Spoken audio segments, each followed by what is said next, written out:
JEE main 2025 अप्रैल attempt का भैया exam postponed होगा। क्या क्या पोस्टपोन्ड हो चुका है, क्या क्या डेट रहेंगी, लगातार बच्चे परेशान हैं। इस एक वीडियो में आपको वन स्टॉप सोल्यूशन मिलेगा। वीडियो छोटी रहेगी बट बहुत काम की रहेगी। इससे आपको सब कुछ डिस्कस हो जाएगा। पूरी वीडियो एंड तक ध्यान से सुनिएगा। एंड चैनल को अभी तक सब्सक्राइब नहीं किया है, कर लीजिएगा। उसका रीजन क्या है भैया, जेई मेन से आपको पता है एनआईटी, ट्रिपल आईटी, जीएफटीआई के अलावा भी बहुत सारे कॉलेज डायरेक्टली मिलते हैं। उसको कब कैसे कहां अप्लाई करना होगा आपके भैया आपको सब कुछ बता रहे होंगे। उसके लिए सब्सक्राइब कर लीजिएगा, अदरवाइज मिस होगा। तो आप खुद सोचिए, आपके रैंक परसेंटाइल पे आपको एक बेस्ट कॉलेज मिल सकता था जो कि आपको डायरेक्टली मालूम चल जाएगा। तो उससे फायदा आपका ही है। आपके पास ऑप्शंस रहेंगे तो आखिरी में आपको एक अच्छा कॉलेज मिल जाएगा और कॉलेज दिलवाने की जिम्मेदारी हमारी रहेगी। उसके लिए सब्सक्राइब करके बेल नोटिफिकेशन दबा लीजिएगा।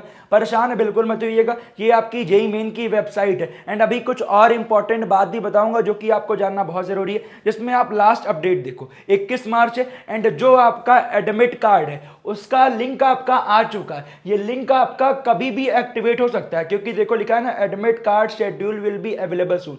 ये लिंक चाहिए और जैसे ही एक्टिवेट होगा उसके लिए लिंक डिस्क्रिप्शन में टेलीग्राम व्हाट्सएप का दोनों ही ज्वाइन कर लो, क्योंकि वहां पे लिंक भेज दिया गया। जैसे ही एक्टिवेट होगा वहां पे आपको सबसे पहले अपडेट कर दूंगा। जिन बच्चों ने ज्वाइन नहीं किया है कर लीजिएगा, क्योंकि वहां सभी एनआईटी, ट्रिपल आईटी, जीएफटीआई और जितनी भी चीजें सबके कट ऑफ के पीडीएफ भी शेयर किए जाएंगे। तो जितने बच्चों ने ज्वाइन नहीं किया कर लीजिएगा। तो सबसे पहले मेन इंपॉर्टेंट बात, जो आपका कुछ दिन पहले, 2 दिन पहले एनडीटीवी की तरफ से कहा जा रहा था कि जो आपके एनटी ऑफिशियल हैं वो आप सब चीजें देख रहे हैं और एग्जाम डेट आपकी पोस्टपोन हो सकती है। बट जो मेन इंपॉर्टेंट बात मैंने आपको उस दिन भी बताया था कि जिन बच्चों का एग्जाम 2 तारीख को, 4 तारीख को, 2 तारीख वाले बच्चों का एग्जाम, कुछ बच्चों का क्लैश हो रहा है एंड कुछ ऐसे बच्चे जो 4 तारीख वाले, उन बच्चों ने एनटीए को ईमेल किया है।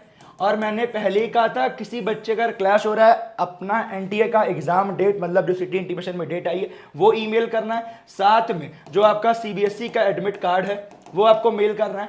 एंड आपका अगर क्लैश होगा तो जो आपकी डेट्स है वो आपकी एडमिट कार्ड में चेंज हो जाएंगी। कहने का मतलब क्या, एग्जाम आपका इन्हीं डेट्स पे होगा, 2, 3, 4, 7, 8 को। ऐसा नहीं कि एग्जाम आपका पोस्टपोन होगा, बट जिन बच्चों का क्लैश हो रहा है उसकी एग्जाम डेट चेंज कर दी जाएंगी। तो जितने बच्चे ऐसे थे मुझे कमेंट कीजिएगा। और एग्जाम पोस्टपोन को लेके आप परेशान मत हो, एग्जाम आपका कोई भी पोस्टपोन नहीं होगा। यही सेम डेट पे होने वाला है, 9 अप्रैल को आपका बीआर का एग्जामिनेशन। कितने बच्चों का एग्जामिनेशन किस डेट पे मुझे कमेंट डाउन करके जरूर बताइएगा। और जो बच्चों का प्रयागराज पड़ा हुआ है मुझे कमेंट जरूर कीजिएगा, क्योंकि हम सेंटर पे आएंगे, डायरेक्टली बच्चों से बातें करेंगे एंड सब चीज गाइड कर रहे होंगे। तो आपको परेशान नहीं होना है, मुझे कमेंट डाउन जरूर कीजिएगा। एंड लिंक डिस्क्रिप्शन में टेलीग्राम का ज्वाइन नहीं किया है कर लीजिएगा, क्योंकि सारी चीजें वहां पे आपको फ्री ऑफ कॉस्ट में मिलती है। और जैसे ही एडमिट कार्ड का लिंक एक्टिवेट होता है आपको वहां सबसे पहले अपडेट करूंगा। अब इंपॉर्टेंट बात, ये आपको कोई नहीं बताएगा, आपको पता होगा एनआईटी, ट्रिपल आईटी, जीएफटीआई ये आपका जोसा काउंसलिंग एंड सीसैब काउंसलिंग से मिलता है। अगर आपको नहीं पता है तो सब कुछ गाइड करूंगा, सब आपको कंप्लीट प्रोसेस बताऊंगा। और इंपॉर्टेंट बात, आईआईटी आपका जो हो गया और एनआईटी, ट्रिपल आईटी, जीएफटीआई की काउंसलिंग किसमें होती है, जोसा में होती है, ठीक है। और NIT, triple IT, GFTI only CSAB से होता है, ठीक है। इसमें आपका आईआईटी नहीं होता है, ठीक है, ये चीज ध्यान दीजिएगा। बट इसके अलावा आईआईएसटी, जहां डायरेक्टली आप इसरो में गस्टेड ऑफिसर बन जाओगे, इसके लिए अलग से अप्लाई करना पड़ता है, जो कि डायरेक्टली आपको एडवांस से मिलता है। RGIPT, Rajiv Gandhi institute of petroleum technology, जो कि डायरेक्टली अंडर आईआईटी के अंदर आता है। आईएसटी भी आपका पैरेलल टू आईआईटी है। और आपका आईआईपी कॉलेज, ये भी आपका एडवांस से मिलता है। आरजीआईपीटी मेंस एडवांस दोनों से मिलता है, बच्चों को मालूम नहीं होता। इन सब की काउंसलिंग अलग से अप्लाई करनी पड़ती है, जो कि पैरेलल टू आईआईटी कॉलेज है। अभी आपका जानते हो बिटसेट का है, आने वाला है, आ चुका है। एंड इसके अलावा अगर अभी तक फॉर्म फिल नहीं किया, आईसर का फॉर्म हो गया, Indian institute of science education and research, ये इसमें आपका बीटेक भी शुरू हो गया आईसर भोपाल में।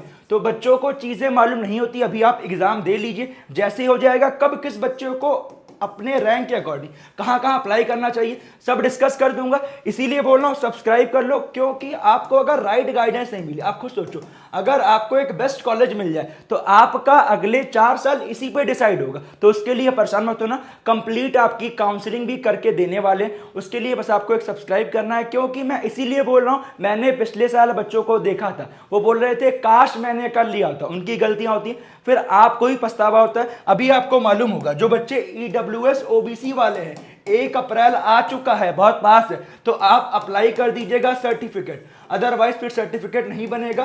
At the time of counselling आपकी कैटेगरी चेंज करके जनरल में कर दी जाएगी। ध्यान दीजिएगा, जो बच्चे SC ST वाले, आप भी अपना फॉर्मेट देख लीजिएगा, आपका अंडर गवर्नमेंट ऑफ इंडिया है नहीं, सब कुछ चेक कर लीजिएगा, कोई भी सर्टिफिकेट में गलतियां नहीं होनी चाहिए। और जो बच्चे एग्जाम डेट पोस्टपोन को लेकर परेशान थे, परेशान मत होइएगा, एग्जाम डेट बिल्कुल सेम रहेगी, उसी पे एग्जाम होगा। डरिएगा मत। जो आपका अप्रैल अटेम्प्ट का एग्जामिनेशन है, आप मान के चलिए 20 नंबर के आसपास ऊपर जाएगा। मार्क्स वर्सेस परसेंटाइल, क्या मार्क्स वर्सेस परसेंटाइल एक्यूरेट है, इसके रिगार्डिंग वीडियो चाहिए मुझे कमेंट कीजिएगा, हम इसके रिगार्डिंग वीडियो लेके आ रहे होंगे। परेशान मत होइएगा, आखिरी के टाइम में अच्छे से रिवाइज कीजिए, जितना आपने पढ़ा है सभी के प्रीवियस ईयर जो आपने स्टार मार्क किए थे, मुझे लास्ट में देखना, वो चीज कीजिए, अच्छे से रिवाइज कीजिए। Wish you all the best. मिलता हूं आपसे अगले वीडियो में। मन लगा के कीजिएगा, अगर आपने शिद्दत से पढ़ाई की है, गारंटी आपका सिलेक्शन होगा।